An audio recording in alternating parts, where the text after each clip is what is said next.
కడప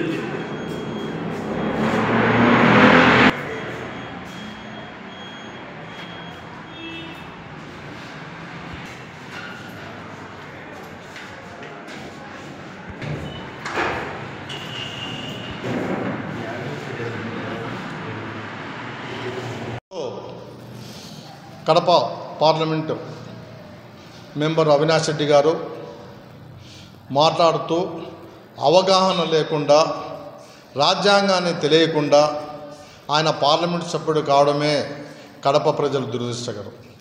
ప్రతిపక్ష హోదా అనేది ప్రజలు కల్పించే హోదా, అంతేగాని మీరేదో దౌర్జన్యంగానో నేను ప్రతిపక్ష హోదా ఇకపోతే అసెంబ్లీకి మాట తప్పను మడమ తిప్పనని, మాట తప్పినావు మడమ తిప్పావు. నువ్వు నేను అసెంబ్లీకి అడుగు పెట్టను ప్రతిపక్ష హోదా వచ్చేంతవరకు అని చెప్పావు. సిగ్గు లేదా ఈ దినం నువ్వు పోవడం?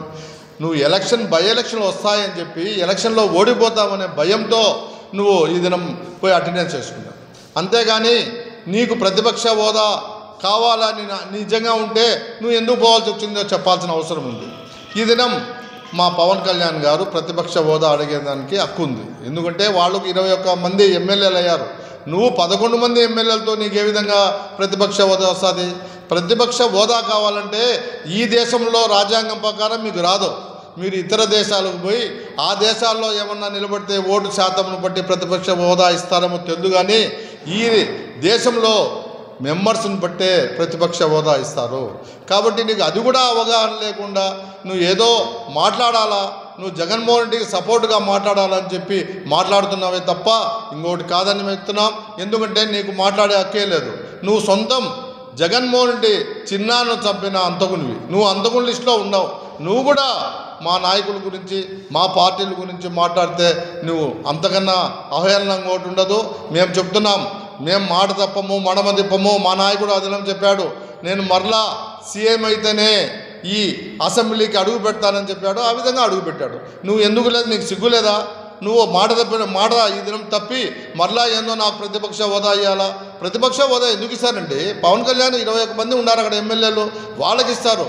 రాజ్యాంగంలో ఏది ఉంటే అది చేస్తారు, కానీ నీ ఇష్టం వచ్చినట్టు బలవంతం చేసో బెదిరించో ఇంకోటి చేస్తే ఎవరు కూడా ఒప్పుకోరు.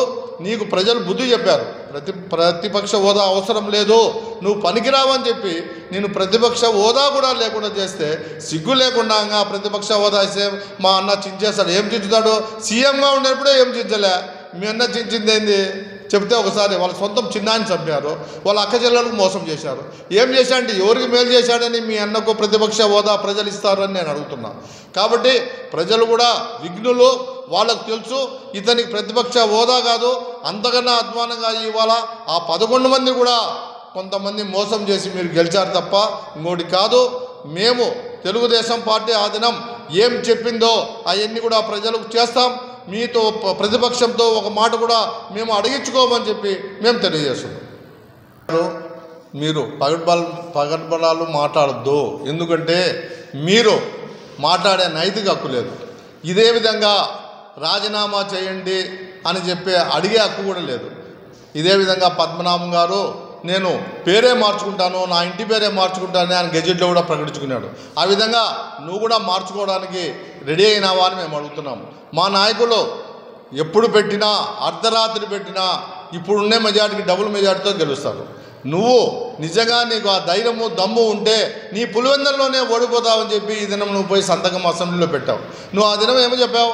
నేను మాట తప్పను మడమ తిప్పను, నేను అసెంబ్లీకి రాను, ప్రతిపక్ష హోదా వచ్చినంతవరకు అని చెప్పి కోర్టులో పోయావు. ఇంకొక విధంగా కూడా ప్రయత్నం చేసావు. అయితే ఈ దినం నువ్వు ఎందుకు పోయి సంతకం పెట్టావు? అంటే నీకు ధైర్యం లేదు, దమ్ము లేదు. నువ్వు చెప్పేదంతా పగడబలాలు తప్ప ఇంకొకటి కాదు. కాబట్టి జగన్మోహన్ రెడ్డి గారు నువ్వు ఇప్పటికైనా తెలివి తెచ్చుకో. మా నాయకులతో పోటీ పడాల్సిన అవసరం లేదు. మా నాయకులు ఒక సిద్ధాంతంతో పనిచేసే నాయకులు కాబట్టి వాళ్ళు ఎప్పుడైనా ఏదైనా ప్రజలకు మేలు చేసేదానికే ప్రయత్నం చేస్తారు. నీ మాదిరి అన్నీ కూడా తప్పుడు మాటలు మాట్లాడి నువ్వు అక్క చెల్లెలకే మోసం చేసిన వ్యక్తివి, నువ్వు మాట్లాడే హక్కే లేదని చెప్పి తెలియజేస్తుంది.